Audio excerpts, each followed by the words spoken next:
So let's begin as we always do at this time. Let's begin with our focus statement, shall we? So here it is up on the screen for you.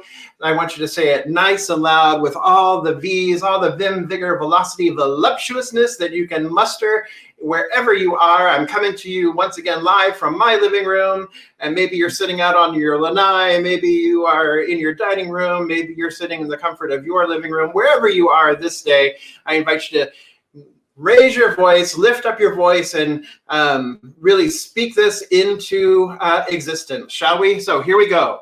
We embolden people to live their highest potential through the transformative power of love. Woo! Yes, I said that nice and loud, and it made my nose vibrate, and now it's itching. There you go. All right.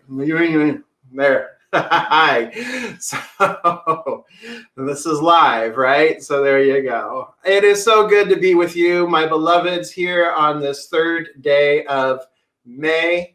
It's already May. It's amazing how quickly this year is just seeming to fly by. And this year here at Centers for Spiritual Living, excuse me, maybe again, I don't know. All right. This year here at Centers for Spiritual Living worldwide, we are working with the theme of 2020 Spiritual Vision. And this month, now that we are in the month of May, this month's theme is listening to your heart, or listen to your heart. So it was very appropriate and very beautiful that Constance incorporated that idea into today's invocation. And today we are looking at the theme of the seat of the soul, the seat of the soul. There are many ways of interpreting the word soul, many ways of interpreting the word soul. And the way we are going to be looking at it today really is that individualized piece of yourself, that individualized divine substance that lives, moves, breathes, and has its being in and as you, that individualized portion of the divine that is always connected and always one with the divine. That is, because what we know is that the divine is all that there is, and we are one with it. We are the divine emanation and impartation of it. The totality of our being is the divine made manifest. And there is that part of us that is immortal. There is that part of us that is eternal. There is that part of us that was never born and will never die. And that part of us, some folks call the soul. It is that connection. It is that eternal divine peace within us. It is that still small voice within us. It is the very essence of who we are. It is the totality of our being, with being a capital B, the being.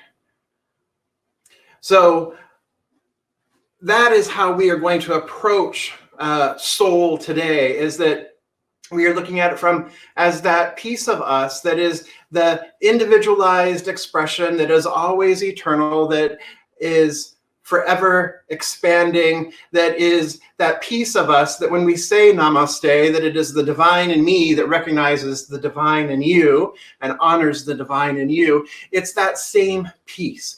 If we were to look at it from the idea of I am the branches, I am the vine and ye are the branches, excuse me.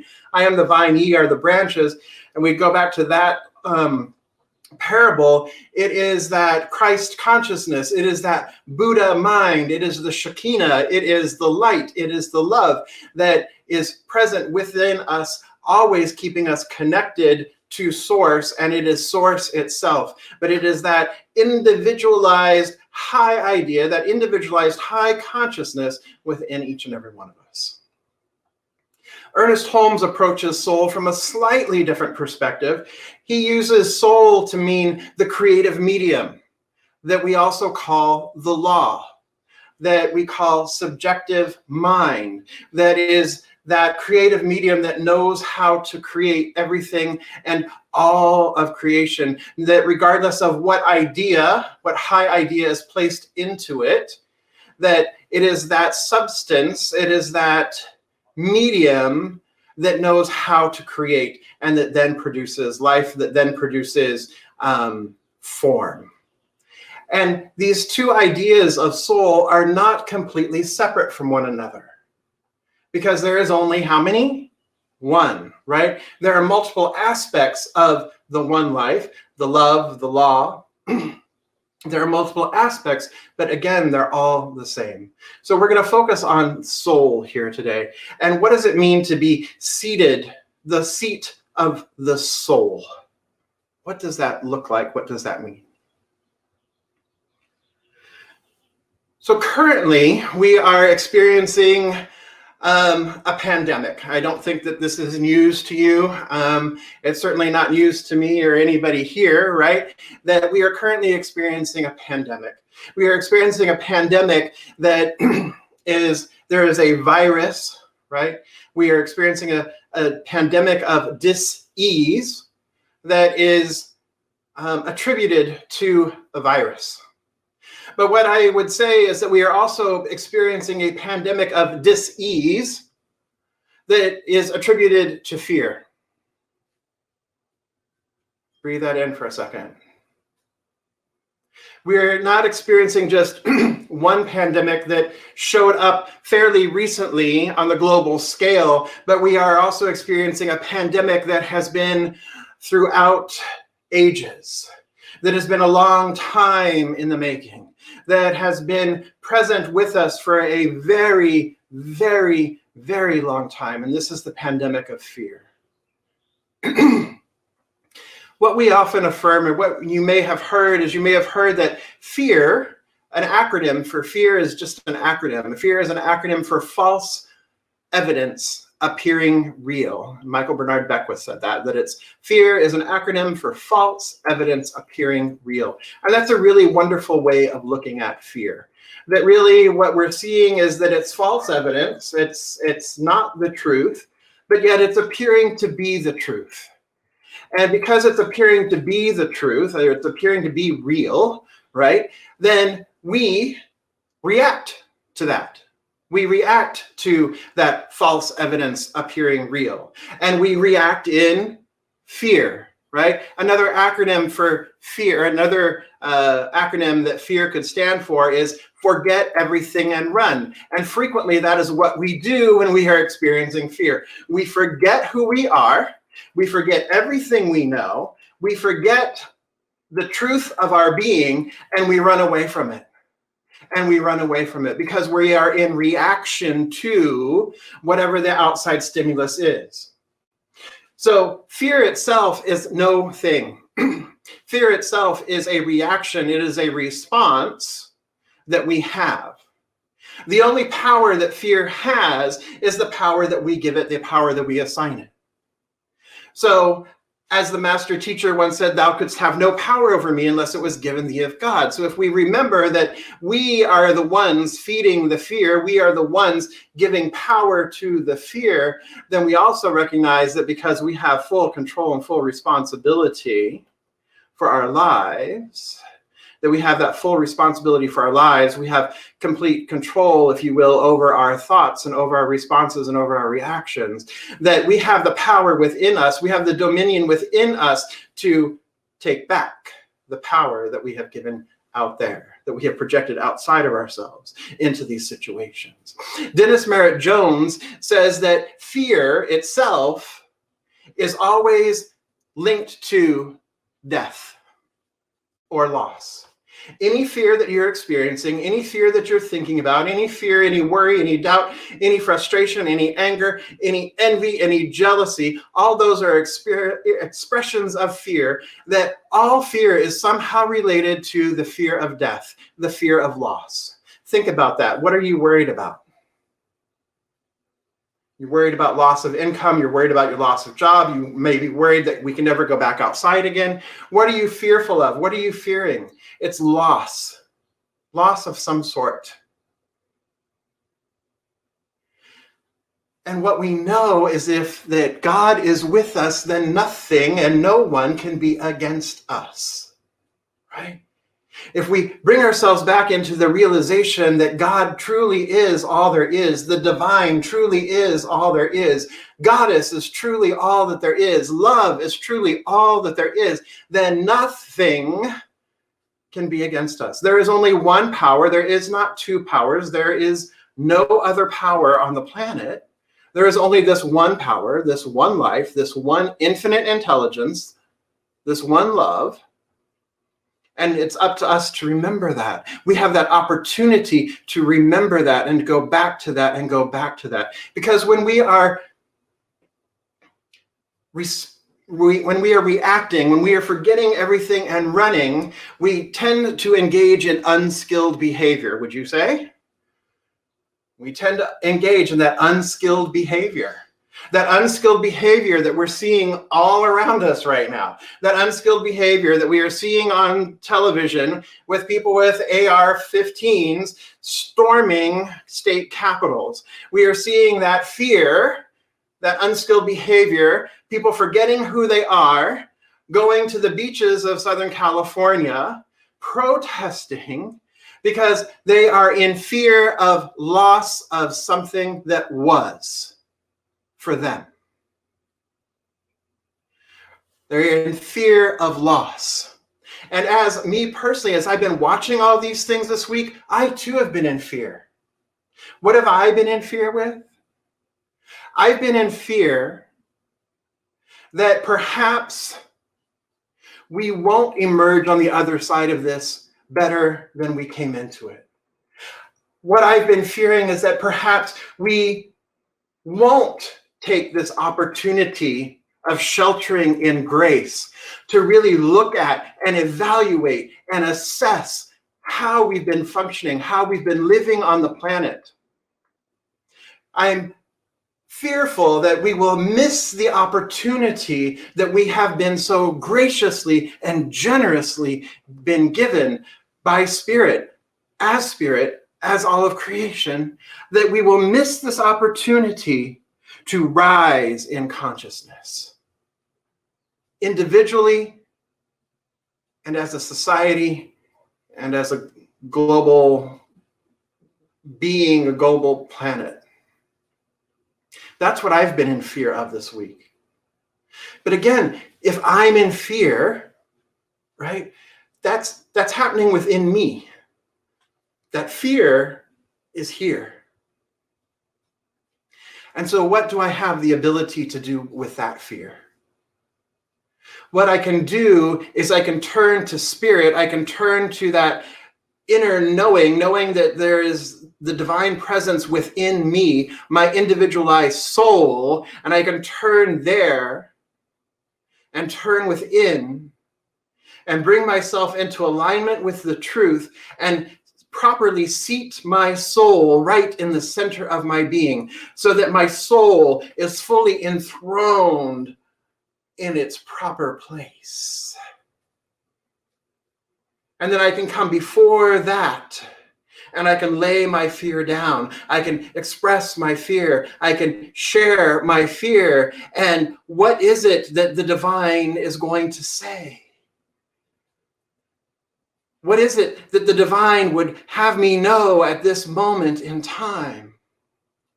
The divine, the individualized soul, the soul that is connected to that divine intelligence known as all of life, but it is inhabiting my being, enthroned, if you will, right here in the center of my being. What it would have me know is that there is only one life. That life is perfect, that life is God's life, and that life is my life now. It would have me know that everything is unfolding in divine right action and in divine right ways. It would have me know that all of every experience, everything that is happening is for the evolution of my individualized consciousness and the evolution of the consciousness on the planet. It would have me know that despite appearances, despite false evidence appearing real, that everything is happening and occurring in absolute perfection and divine right order.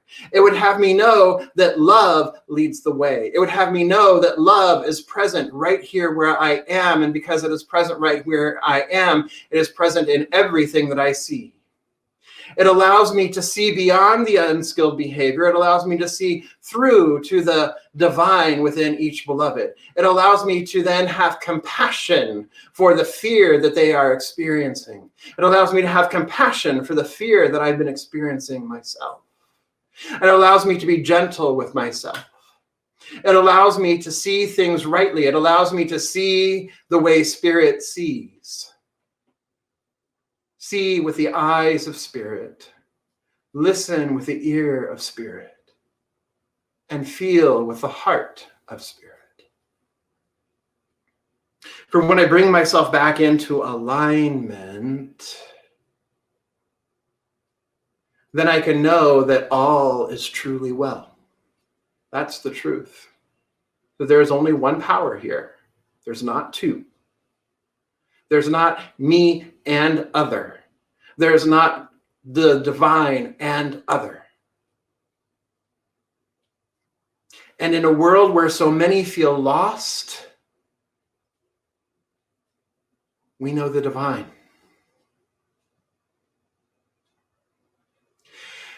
And when we come back to our center, when we realize and we properly seat our soul upon its throne, and live from that place, and listen from that place, and take action from that place, then fear changes yet again to face everything and rise. We have the inner fortitude, we have the strength, we have the power, because what happens is when we are in full alignment with our soul, when we are there fully and properly aligned with our soul, and we are fully in service to our soul, to our divine knowingness, to that inner power, to that inner presence, when we are in service to that, life shifts. Love comes forth. And where love is present, anything unlike it must fall away. Where divine wisdom is present, anything unlike it must fall away. Where peace is present, anything unlike it must fall away. Where wholeness is present, anything unlike it must fall away.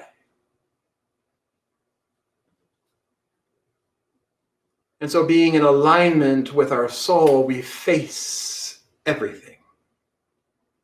And we rise. We rise on the wings of love. We rise on a cloud of divine wisdom. We rise in unity. Because when we remember our soul is an individualized expression of the whole, then it is very easy to remember that we are all interconnected, that we are all one with the one, that we are all one with each other. And so it becomes easy to surrender. It becomes easy to surrender those things that have been holding us back. It becomes easy to surrender because we know that we are surrendering into a divine order. We are not surrendering into chaos. We are not giving up. We are giving up.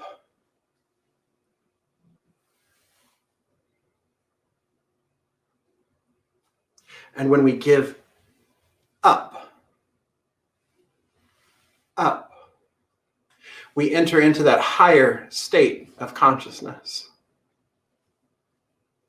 where the fears, the worries, the doubts, the anger, the envy, the jealousy do not live, cannot be present, because we are centered and anchored, enthroned in the seat of our soul.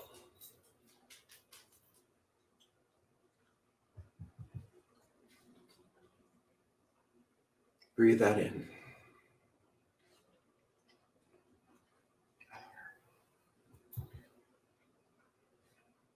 And so let's come together in consciousness. I recognize right here and right now that there is just this one life, this one infinite, eternal living and having its being in, through, and as all of creation.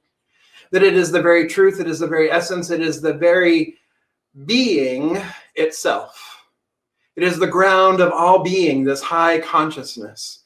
And through itself, of itself, as itself, it brought forth all of creation through itself, through its own creative medium, that through its own soul. Spirit brought forth form. And it is this soul that is individualized as each and every one of us. It is the spirit that is individualized as each one of us. And in this moment, I choose to call it my soul. And I recognize that my soul is one with the one. I recognize that my soul is infinite and eternal, that my soul is divine order and divine action. My soul is the power and the presence of love that is emanating and imparting itself in, through, and as me, and in, through, and as my life. That the entirety of my being is this one life, is this beautiful, individualized expression of this one life. And as I know that this is true of me, I know that this is true of all of creation. I know that this is true of everyone present here this day.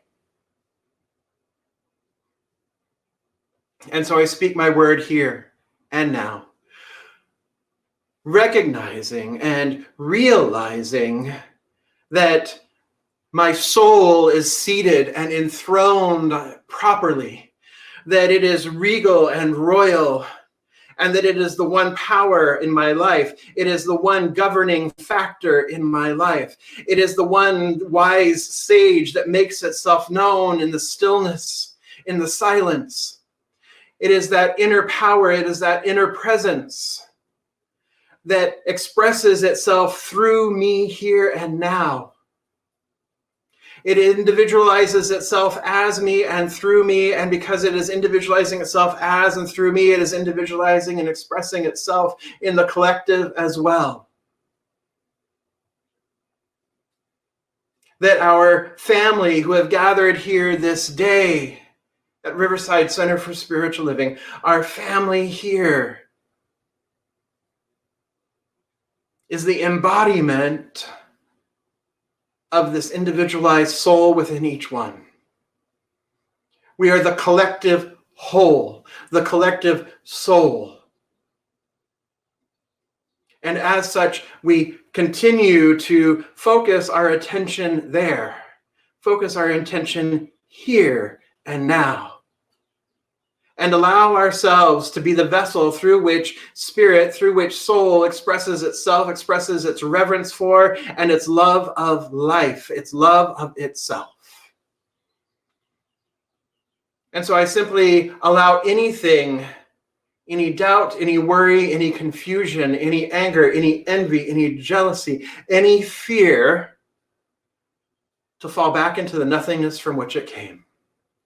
For there is no spiritual power to maintain and sustain it. It is not of spirit. It is false evidence appearing real.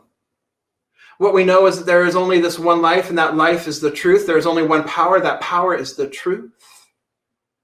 And anything unlike it must dissolve back into the nothingness from which it came. And so I release all fear. I trust in spirit. And I see every situation that is placed before me, every opportunity that is placed before me, as a chance to remember and to go back to my soul, to seat myself, to align myself with soul, with my soul. And in so doing, I face everything and rise. And so I give thanks for this time. I give thanks for this knowing. I give thanks for this truth, making itself known in this moment, always and in all ways. And I release this word into the law. I give it up to spirit. And I let it be so. And so it is.